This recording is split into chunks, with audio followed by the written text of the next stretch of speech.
The BET Awards went on this year, and right outside the doors, the LA protests over ICE were going on. Doechii ended up making a speech about it, but was it enough? My name's Sean, longevity with the New Old Heads podcast and Bringing Down the Band. And this is my Unpack series where I go deeper into New Old Heads podcast episodes or segments and kind of unpack them a little bit further. Because, you know, on the show, we're all talking. And this is my way to go deeper into subjects and give you more clarity and more depth about what we talk about. LA is on fire. Again. But recently, Doechii at the BET Awards used her platform. And I think she won Album of the Year, so congrats to her. I know she won Female Artist of the Year. Okay. I think she won Hip Hop Artist. I think she won Hip Hop Album of the Year, too. Let me look. Let's just be clear here. It's harder for me to do this on the show. Shouts to Jackson, our homie intern. Jackson wasn't here this week, so I had to do all the clicking. So, Best Female Hip Hop Artist. Album of the Year was up for a nomination, but did not win. Huh. Okay. I was wrong. So, she won Best Female Rap Artist. I think that's the video I saw, but I could be wrong.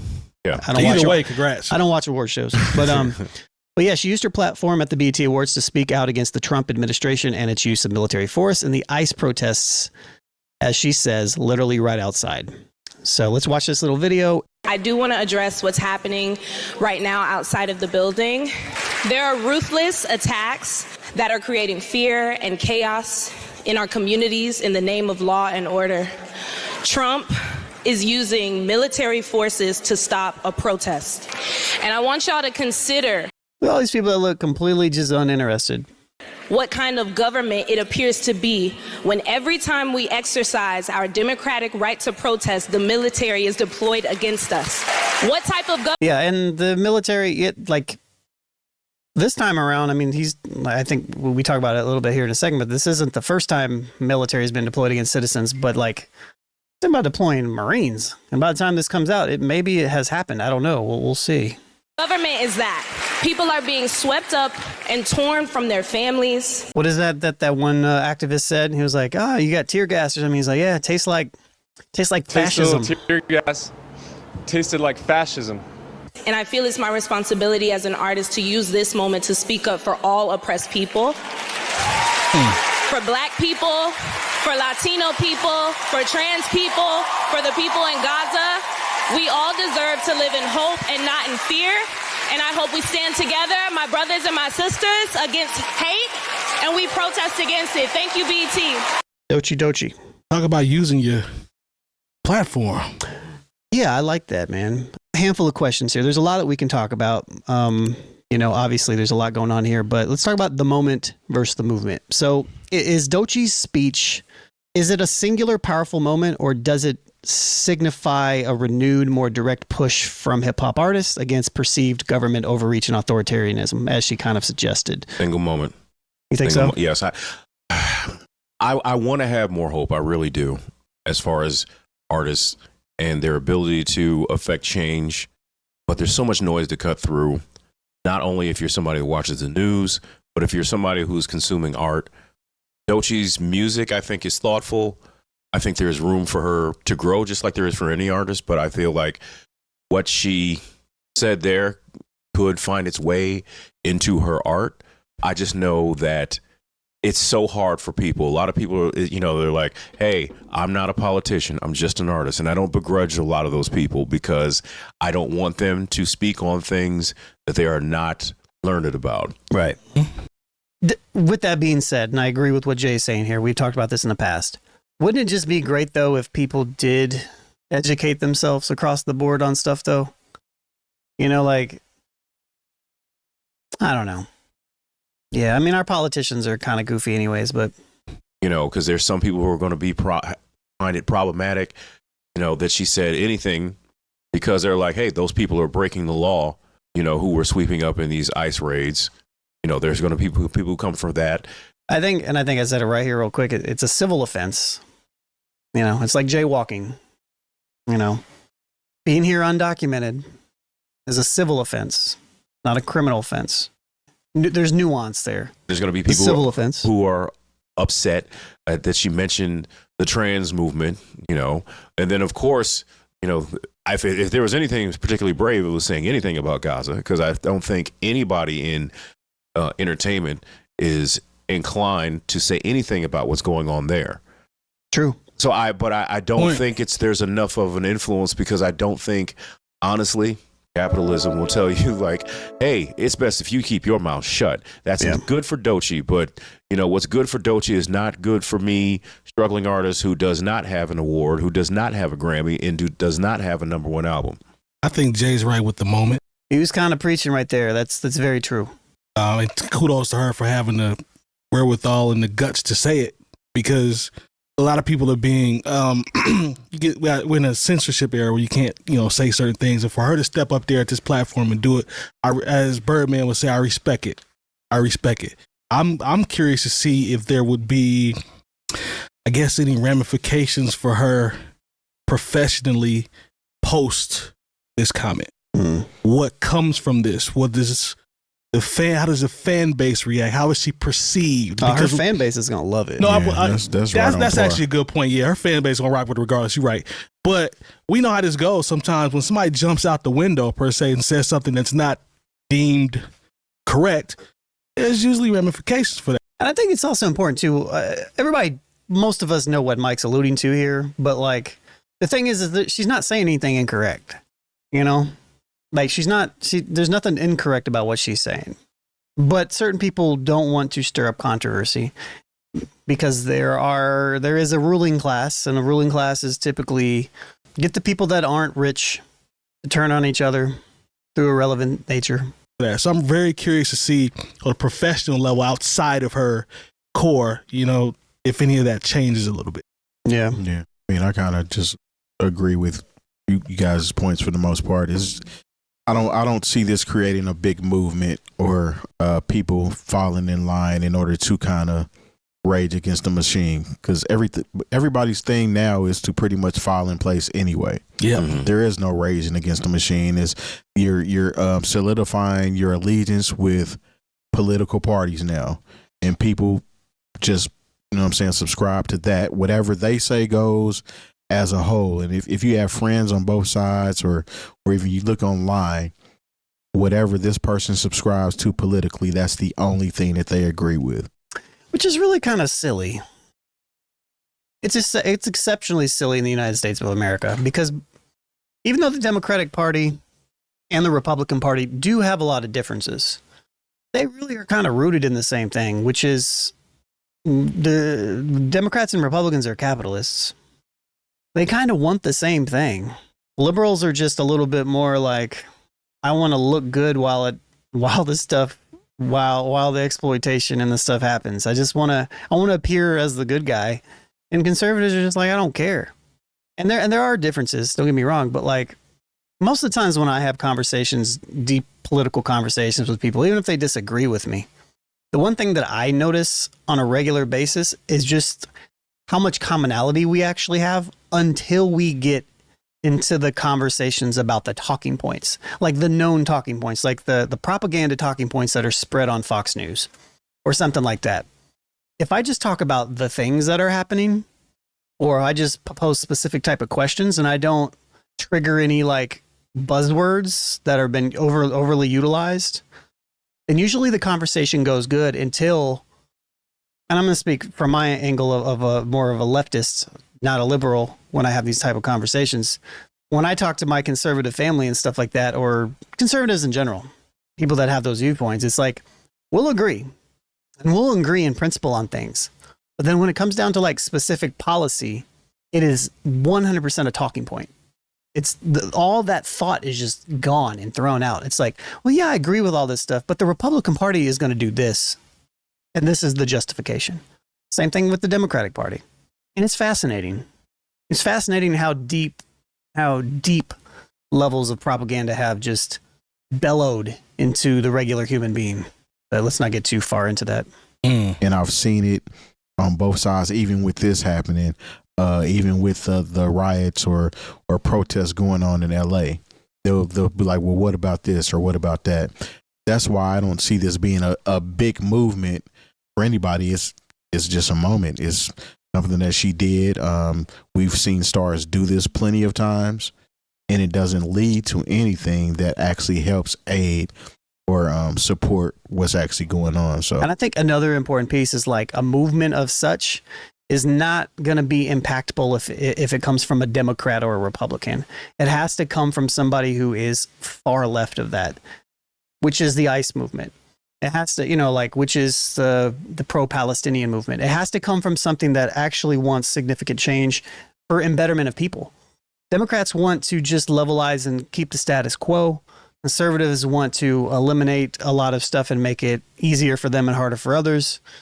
It's all about exclusion.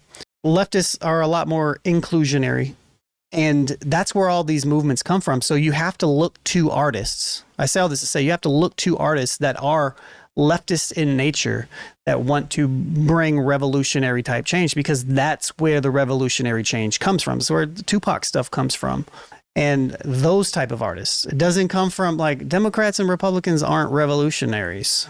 They're just not. They want to live a comfortable little life and ignore the stuff that they can. Oh. Yeah, I can. That second part. I mean, I think it's a great statement. Yeah. But that's really kind of all that it is. Mm-hmm. Shouts to all the people that are actually there and are actually protesting ICE and are actually putting bodies on the line, if you will. Some of the optics about all that stuff is kind of messed up. You knew the fact that they're flying Mexican flags. You knew that was going to be a contentious point for conservatives to be like, oh, we'll go back to culture is different than, these other things, So, and I also should articulate, I have nothing wrong with people flying Mexican flags in general. I think it's perfectly fine. And realistically, when you look at the power structures of it doesn't really matter. But there are people on the fringes, and I feel like I speak more towards the people on the fringes that see that are easily swayed. It's easier for me to have conversations with my conservative acquaintances and family members. It's easier to have more in-depth conversations about this stuff when I don't have to talk about why somebody's flying a flag and have to debate about if they love Mexico so much, why don't they go back to it? I shouldn't let's make this easier for these so that we can further the conversation other ways. And, some may not agree with that viewpoint, and that's cool, but that's where it comes from. Yeah, I kind of agree with you there. A lot of people will say that music is just for fun, right? All right. Yeah. Kind of goes into what we're kind of alluding to in a way. But hip hop music has influenced and has a long history of social justice issues, talking about them, addressing them. Jay, you kind of already mentioned this. I know we've talked about that, but I know we don't necessarily expect it from artists, but is there a responsibility from certain artists and artistry in general to put a voice behind some of these movements? Only if you're prepared to do it. I just don't think, when Chuck D let me rephrase that, is. You could take Chuck D away from the microphone on the stage and ask him about what's going on in different parts of the world and different parts of this country, and you'd be able to have a well thought out, nuanced conversation about it. I don't know if there is a situation right now. Maybe there are some artists that do have that wherewithal to do so, but we don't talk to them particularly often. Maybe it's because typically these artists are leftists, typically the ones that are actually revolutionaries. And again, we live in a capitalist society. Socialism, anything left of consumerism, it gets pushed to the side. You know what I mean? So it's just what it is. There's going to be some people who want to talk to Doechii now about this. I hope if they do, she's prepared to have the conversation. I'm not expecting her to, because once again, I feel like this was something very much of the moment. Like the protests were going on outside of the building where they were having this award show. Right. I'm surprised it wasn't moved or canceled or something, because these are the type of things that can shut down an entire city. It's just so hard now to expect anything, particularly from hip hop artists. I'm not, when I see who we have out here and who's listened to and who has a voice, I'm glad. Look, I saw the part where they awarded the best female hip hop artist, and I'm glad Doechii was there to say something, because I don't think any other people who were nominated, maybe I take that back because Rhapsody was nominated, but everyone else, I was like, no, it was just going to be like, hey, whoever publicist and my record company and new single coming out on the 19th. You know, that's all we were going to get. And honestly, that's all a lot of them are prepared to do. So once again, having nuanced conversations about complex issues, I've said it before, a lot of people are not able to answer the follow-up question. And the thing is, I'm not expecting that from artists because a lot of times we don't get that from the political pundits who are on quote unquote news stations. Sure. So I can't really be upset at an artist who doesn't have the ability to answer a follow-up question about the protest, about ICE, about Gaza, you know, even about, you know, someone's sexual identity, because that can be complicated if you haven't done the work or the research. It's about the messenger. The bar is so, in my personal opinion, the bar is so low. I don't have expectations. I think that's part of it though too, is like, I don't even know who, like, it would be cool to have a couple people that like are consistently like standing out and talking about it. Maybe there are some that I haven't seen, you know what I mean? You know, like the ICE stuff is personal to me specifically, you know, like immigration stuff affects me and my family and people in my family and, you know, stuff like that. So it's and people that I know, students I've had, friends, you know what I mean? So it's something that I personally care about a lot. And, you know, I like to, even though it's symbolic sometimes, like sometimes people with power just, even though it is symbolic and it doesn't really do a lot just talking about it, sometimes I feel like that those optics can be important, even though they are just optics. You know, I feel like that's the start of something. As it relates to rappers, I'm just being honest. Like, I don't see anybody out there where I'm like, yeah, man, I sure hope they ask him or ask her about XYZ, because I know they'll be able to articulate themselves and follow-up questions, be able to handle those. I don't see that. Do you think, before you jump in, Terry, do you think that, do you want that? Like, do we want people, do we want voices in these spaces that can, I actually asked this question specifically for Terry, but everybody else jumped in. Speak on that. Like, look, Vic Mensa is he's not huge. Vic Mensa talks about this stuff on a regular basis. You know, Locksmith. D1, we talked about D1, earlier. There's lots of artists that do, but do we want, is that something that we want? My answer is I do want that. You know, I want artists that I can look up to. I want inspiration. I want people to inspire me to be a better person. You know, like, and that's what I try to do at the same time as well. You know, like I think there's different roles for people in different areas depending on what they can do. But, you know, speaking on stuff is important sometimes. And sometimes we need pushed, you know, like it's very hard to life is monotonous sometimes. And sometimes we need a push. And I think having those people to push us in the right direction that are learned, that do know these things, I think that stuff's important. Used Public Enemy as an example. I think that's dope because Chuck, I know to his point, Chuck is valid with what he's talking about. Even with, you could take Ice Cube for an example. Ice Cube, you can have a conversation with him about certain things and know that it's going to be legitimate. He's not going to be thrown off by questions. We've seen him have those types of conversations. He's also older, to my other point about the crop not being that good. But even when Ice Cube was younger, that's the thing. Like, there was a time when knowledge really was pushed in hip hop. There you go. Okay, sometimes the people were wrong, but at least they had an answer. Yep. You know, so you would have these, you know, panels and symposiums, if you will, that would have KRS-One and Ice Cube and Ice-T, and shout to Wise Intelligent from the Poor Righteous Teachers. You'd see him. I'm just saying that, like, if you just grab 5 rappers now who are popular, I don't trust that they'd have anything particularly useful to say. Yeah, and they're not going to be on Teen Summit. Yeah, I mean, the worst thing you would, if there was still a Teen Summit, I would never invite any rappers on. Yeah. Nah.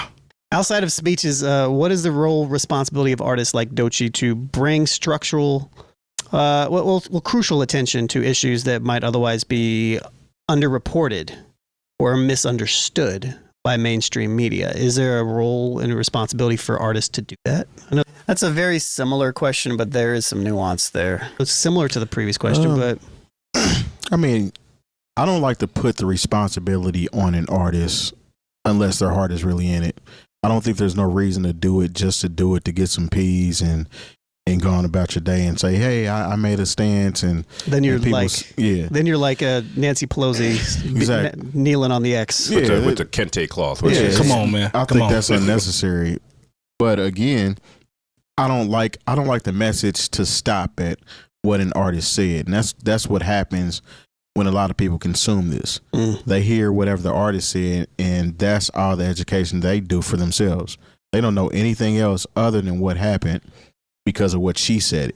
And I think that would probably be part of my argument for like why I want more people in positions of power to speak on stuff like this, you know, and to bring about change, you know, and to be a part of these things. You know, the more that I think about it, if I'm not being politically correct, if I'm just being how I really feel about artistry, and I know it's not something that should necessarily be expected across the board, in the sense that not everybody can do everything all the time. We all have a lot of stuff we have to deal with. But I do want people to be more politically interested in the process and what goes on here in the United States of America. I don't think that it starts with artists. I think it starts with us as individuals.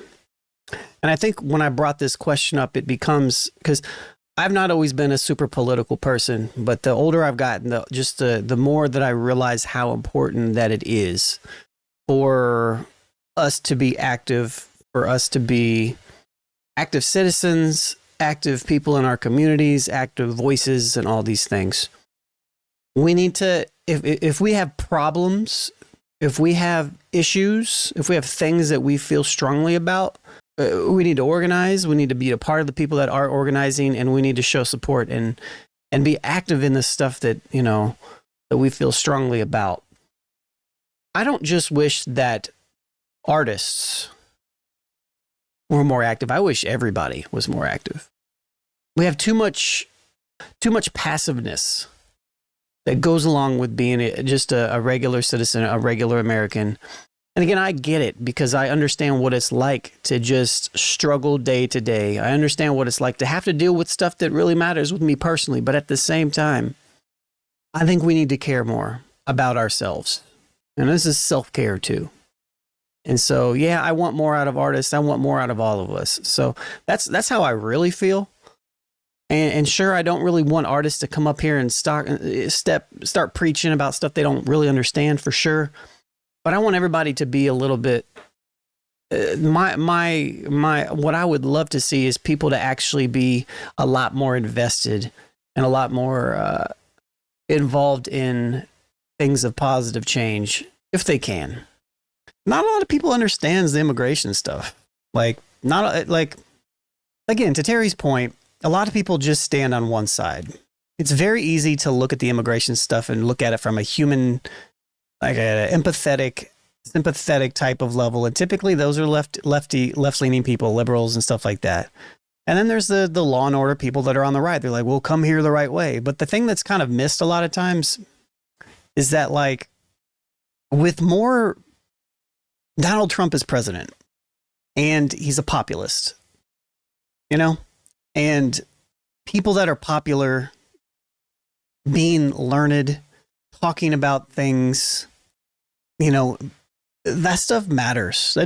Whether or not it should or not, that stuff does matter. You know, and me as somebody who my wife is an immigrant. You know, we went through the immigration process, took a year and a half, and you know, it's a tough process, and we did it, quote unquote, the right way, right? And so then all the conservatives and everybody, oh, good job for you. But the thing is like, it doesn't matter. Like, it's such an inconsequential problem because it's like a net positive for everything. Like, immigrants pay into our tax system; they don't get anything in return for it. So, like, from a conservative standpoint, like, why ethically, like, it doesn't even make any sense why one would be opposed to it from a conservative standpoint, unless you just don't like Hispanic people, unless you're just racist. Like, it's the only thing that, like, makes logical sense. Like, I don't like brown people. I don't like the fact that people speak Spanish around me because I feel insecure around it.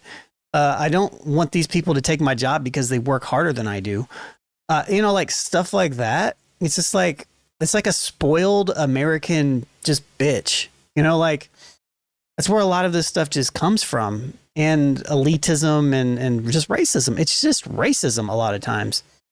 So my thing is like, if you have a problem, and I'll get off the political stuff here real quickly, but like, if you have a problem, I mean, it's all political and it matters, but like, if you have a problem with immigrants, if you have a problem with people not coming here, quote unquote, the right way, then what you need to be doing, if you really want to fix the problem, and you consider yourself not a racist piece of shit, what you need to do is advocate and vote for politicians that want to correct the immigration process. The immigration process is long, it's expensive, it is inhumane. And I'm speaking about this from somebody who's been through this process with my significant other. It is scary, even like at this point in time right now, to where my wife has permanent residency, but at the same time, she's not a citizen. She's only been here for about technically a year and a half now, give or take. She's afraid to drive on the road and get pulled over. Like if she has to have her residency card on her all the time, but if she loses it for some reason, then we have to apply for it again and get it again. And that takes a long process. And in that process, that takes forever because the system is all messed up. If something happens in between there and she doesn't have her card, she could be detained. She could be deported. She could just disappear without me knowing where she's at. It affects people here that are here and do it the right way just as much. Even further, let's say my wife was in her home country and I was here and we're going through the process. Our process lasted a year and a half and it was relatively fast. What if I get sick in like month 3 and she doesn't have a visa because she's not supposed to travel when we're going through the process and that while we're going through that process? Let's say she can't get into the country to visit me. And the only way that she can is she has to somehow get here through illegal means. Is that wrong? I'm dying. My wife wants to see me, but she can't because of some bureaucratic reason. Because a bunch of people are racist. Because you care more about hating people than voting to fix the problem. Advocating to fix the problem. I say all this shit to say is almost every immigrant that I've ever met, anybody that's here illegally and legally, DACA kids as well, I've taught them. I've taught kids that parents brought them over here, birthright citizenship, stuff like that. Everybody wants to be here legally. Everybody. And if we improved the process around immigration, if you voted for the people that are going to advocate and fix the process around immigration and not criminalize it and hurt the families that are a part of it, the solution could be fixed, and then you could find something else to be fake mad about. But the problem is, most people are just racist.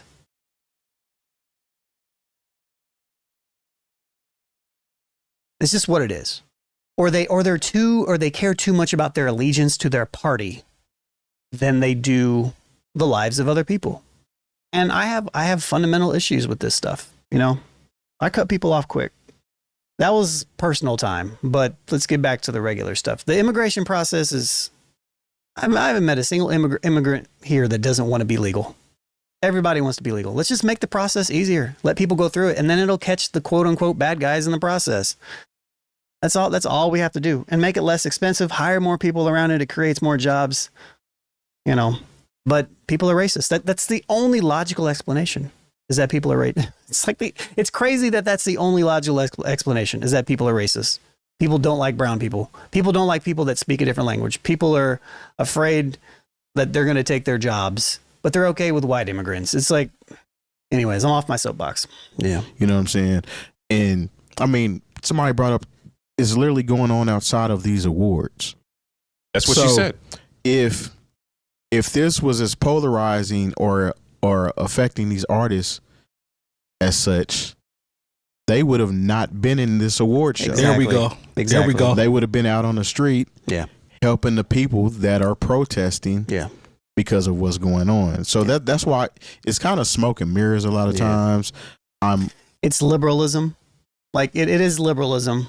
Like I'm not a conservative by any means, but liberals, it's just liberalism. It's the want to kind of appear a specific type of way. I'm going to use my platform to say something, but I'm not actually going to do something. Do you think that that's, and this could go to anybody, but do you think that there's a place for that though? Like, is there a place for people that maybe can't physically do specific, like I can't physically protest, right? If that's the thing, right? But I can be a voice and an amplifier. Mm-hmm. Yes. Is what is the trade-off there? You know what I mean? Like, Well, I think especially when everything jumps. and I'll just be honest. I already knew the answer before I answered it. Like, I have to be careful with the things that I do, and I have to be careful with the things that I say, even though I'm still very vocal about this stuff, because I have somebody who's dependent upon me. You know what I mean? Like that could adversely affect. I have to be careful. I can't be out there being rambunctious in the streets, and you know what I mean? Like, or not even rambunctious. Like I have to be more calculated. I have to look at things through a different lens. You know what I mean? Jumped off in 2020. Jay-Z and Beyonce were bailing protesters out of jail. They couldn't be out there on the streets with them. Yeah. But, they were still part of the movement, if you will. Yeah. And they drew a line in the sand. And that's why a lot of people, especially on that country music side, don't like Beyonce. No, they don't. They don't like her either. They don't True. like Doechii. The people that don't like or not going to agree with what she said already don't like her. Yeah. That's why it doesn't really matter as far as when it comes to losing fans or things of that nature.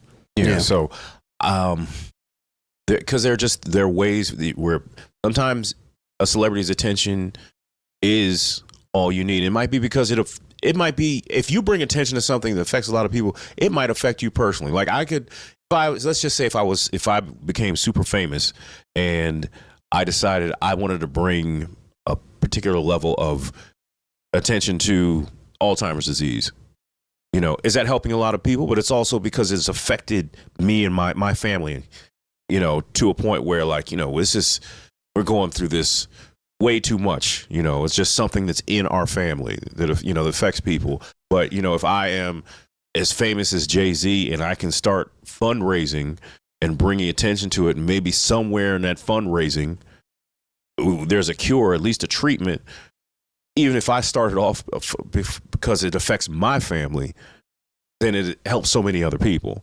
So sometimes we can't question people's motivation for trying to do things. We just have to look at the overall effect. Yeah, there's not going to be a whole lot of what's his name? Wilbert Brumfley. What's his name? Wilbert. Oh no, you're talking about diabetes. Hubert Cumberdale? Yeah, that guy. Wilford Brimley. That was a Salad Fingers reference for those who are super nerdy like me. Wilford Brimley. That's his name. Yeah, sounds like a super English name. People ain't as open about exposing, or not even just exposing, but you know what I'm saying, creating situations and awareness for things, because it's all about the metric, the visual metric of this artist. They live in that. They don't care nothing about being a philanthropist in that, you know what I'm saying, in that realm. Yeah. But that would be awesome if they did. And to your point about Jay-Z and Beyonce, what they're doing, that is definitely put a red dot on their back. Yeah. Because if you're not doing something that one side agrees with politically, they automatically demonize you for everything that you do. It doesn't matter if you're doing anything right. They're still billionaires though, so find something that's wrong with it. And that's on both sides. It's not just one sided, but there's certain people that. But I guess, that is a good way for billionaires to spend their money. You know what I mean? So there's that. You grab on it a whole lot more than one.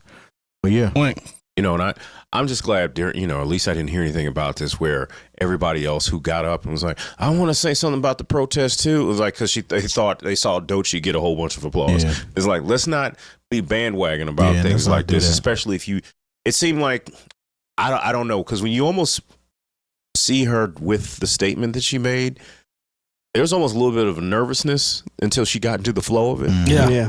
Because sometimes it does take a level of bravery because, hey, at the end of the day, she's still just getting started. She is. And for you to say anything about the things that you talked about, it's true. Maybe outside of the transgender thing, because a lot of times people just don't want to mess with that one way or the other. When you take a stand or a side, when you pick a side early in your career, this could affect, her placements, I already hear her music in commercials and things, and they're going to be somebody who say, nah, maybe this time let's not use Doechii. That's a fair point. And so like I will, even if she's not willing to answer the follow-up questions just yet, I will, I do commend her on her bravery. Yeah. Sure, Kanye, sure. it didn't really affect Kanye until he affected himself, essentially. I mean, when he took his stance or whatever you want to call it. I think he's referring to the George Bush doesn't care about black people line. But he also flipped. He went heel on this whole situation that he had pretty much created at one point in time. But he wasn't overly political either, though. Well, I do remember that takes away what we talked about with Terry's point. Once you do that, then there goes your authenticity. Everything is out the window. I don't believe you. I can't believe anything that you say. But even after, and like I said, this is something, sometimes these things get swept under the rug. I remember when Kanye said the thing about George W. Bush after Katrina. That's what I was talking about specifically. Yeah, because, it was maybe a week after he was on that, I want to say Newsweek or Time, the smartest rapper in America. He was never on any of those covers again. He had an endorsement with Pepsi, and we didn't see much of that. True. And I just remember he performed at the NFL kickoff. There's some booze in that audience. I remember these things, and I'm just saying, with what she said, there's going to be some people who were fans or maybe on the fence or were willing to get behind her on something on a financial level who are going to make different decisions now because of her statement. That's where the bravery comes into play. Yeah, Facts. Because she could have just said, I want to thank Top Dog and all my fans, new single, and check out my video, and it could have been the end of it and walked off stage just like everybody else probably did that night. And that's a very good point, because with that being said, it also goes into the whole point about capitalism, which Jay mentioned early on in the segment, and about how big business gets in the stuff. There is a certain level of bravery involved in this, because she is risking something to a small degree. I think this is why, in general, I have a lot of respect for artists that do talk and do stand up and do protest and do use their platforms to speak on these things, because they are risking essentially their livelihoods to some degree in being vocal about the things that matter to them and care about them, even though the best interests of the oligarchs and the capitalist class, it may conflict with how they make their money. And so I think that is important. So props to those who do stand up and talk. Props to those who do educate themselves. Props to those who are open to become educated about things as well. We're all humans, and we're all people that are in a constant state of evolution and learning and unlearning and that evolution. So, lean into that even further if you want to become a better human being, as we all probably should aspire to be. But yeah, this was from episode 440 of the New Old Heads podcast. If you want the uncut 2-hour show every week, patreon.com/newoldheads to get that. This has been my Unpack series. Until next time, peace.